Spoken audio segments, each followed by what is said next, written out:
விதவிதமான உணவுகள் வெவ்வேறு இடங்களிலிருந்து அங்கே கொடுக்கப்படுகிறது. அதற்கு முன் மண்டியிட்டு காத்திருக்கிறேன், எனக்கு கிடைக்கவில்லை. இப்படிக்கு பிச்சைக்காரன்.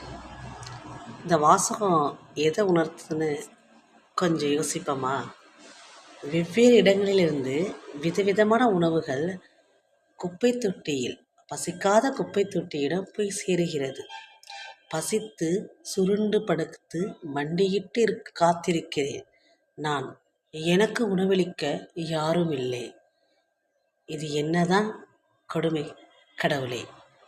இப்படிக்கு பிச்சைக்காரன்.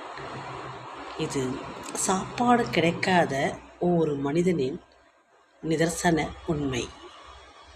கடவுள் நாம் ஒருவருக்கு உணவளித்தால், தக்க சமயத்தில் உதவி செய்தால் நாம் தான் கடவுள்.